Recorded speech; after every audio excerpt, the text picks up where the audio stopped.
जय जगन्नाथ बंधुगण, welcome to my YouTube channel. तेबे चलतु आरंभ करबा। आज रिजोल्यूशन लिखिबा।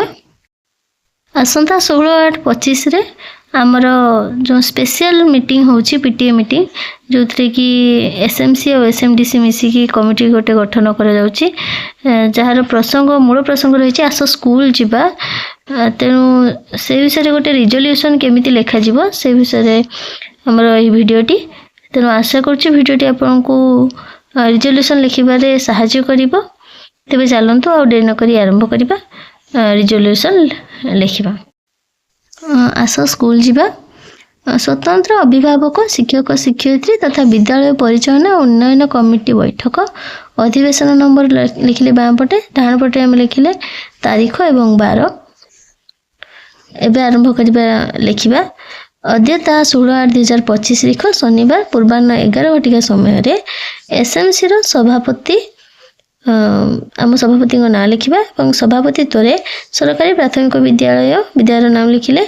परिसर मध्य ओडिशा विद्यालय शिक्षा कार्यक्रम प्राधिकरण भुवनेश्वर को पत्र संख्या 8615 तारीख 7/8/2025 अनुजाई आम विद्यालय समस्त शिक्षक शिक्षयित्री पितामाता अभिभावक गोष्ठी अंगनवाड़ी कर्मी आशा दीदी और एसएमसी रो समस्त सदस्यों को नहीं आस स्कूल जीवा राज्यव्यापी अभियान अवसर में स्वतंत्र अभिभावक शिक्षक शिक्षयित्री तथा विद्यालय परिचालन कमिटी बैठक 16/8/2025 तारीख शनिवार दिन अनुष्ठित होइथिला। पूर्व प्रसंग ओसेपार पत्र संख्या 4448 ता 10/2025 8/2/22 ता 29/2025 और पत्र संख्या 7881 ता 22/2025 रिख मते आलोचना करा जाई जातीय शिक्षा नीति 2020 को आधार करी जन्मरू 18 वर्ष पिलामानकु चिन्हट करिबा और विद्यालय बाहर थिबा पिलामानकु विद्यालय मुख्य स्रोत रे शामिल करिबा पई घर को घर बुली सर्वे करिबा सहित अभिभावकों को सचेतन करने उद्देश्य रखी एही स्वतंत्र पीटीएम अनुष्ठित होई आलोचना माध्यम रे सर्वसम्मति क्रमे निम्नलिखित प्रस्ताव मान गृहीत हैला। प्रस्ताव 1 स्वागत अभिभाषण परे पूर्व बैठक रे विवरणी पठन करा जाई कार्यसूची प्रदान करागला।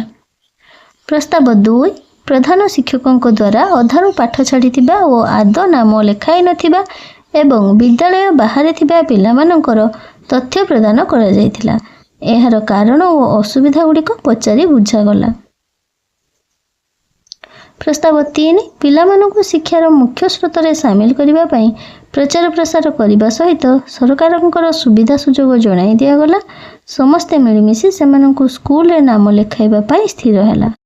प्रस्ताव 4 एही कार्यक्रम सफल रूपायन पई आपण मानक सहयोग एकांत काम्य बुझाई दियागला। जदि आउ को पिला तथ्य अनुसार नाम नाही ताहार तथ्य दी सरकार योजना को सफल करने कहगला। प्रस्ताव 5 आस स्कूल जीवा बैठक पई ब्यानर सूचना पत्र प्लाकार्ड करा जाई समस्ते मिसी एक पदयात्रा रे बाहरी गाँव को जाइथिले। विभिन्न स्लोगान द्वारा परिवेश शिक्षामय होइथिला। 6 आंचलिक साधन केन्द्र स्तरीय एक शिक्षा सभा हेब से समस्ते उपस्थित रहिबा पई अनुरोध करागला। प्रस्ताव 7 एही कार्य को सुचारू रूपे संपादन करिबा पई विद्यालय स्तरीय एक कमिटी गठन करिबा पई आपनकर सहयोग एकांत काम्य सोमवार दिन एही कमिटी गठन हेबा पई जणाई दियागला। बैठकर रिपोर्ट ऑफिस रे दाखल करिबा सहित पिलांको मुख्य स्रोत रे शामिल करिबा पई नाम लेखा आरंभ होइथिला। एथिपई आसीथिबा खर्च राशि को उठाई ब्यानर फ्लैश कार्ड सूचना भर्द जलखिया जहाँ खर्च हैला भरणा करिबा पई निष्पत्ति हैला। शिक्षाविद और आलुमिनी अभिभाषण पर समस्ते करताली देइथिले। अभिभावक मानकर शपथ पाठ पर विकसित ओडिशा गठनर आशा करी समस्त को धन्यवाद दिया जाई सभा सांग करागला।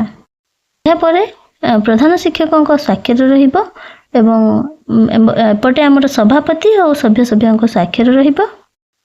यह सह आमर शपथ पाठर कार्यक्रम मध्य रही। शपथ पाठ आमर कौन कौन रही लेखाटी मु दे दोछि से अनुसार शपथ पाठ कराइबे।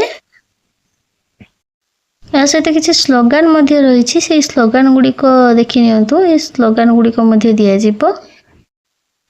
या सहित अभिभावक मानक पई आ किछि अधिक सूचना मध्य रही एपरि जोड़िक आमे तांको जणाइबा। आशा करछि रिजोल्यूशनटी आपको भल लगी। भल लगी आपण मैंने गोटे लाइक करेंगे और कमेंट रे जणाइबे किपरि होइछि एवं मो चैनल को सब्सक्राइब करेंगे। Thank you.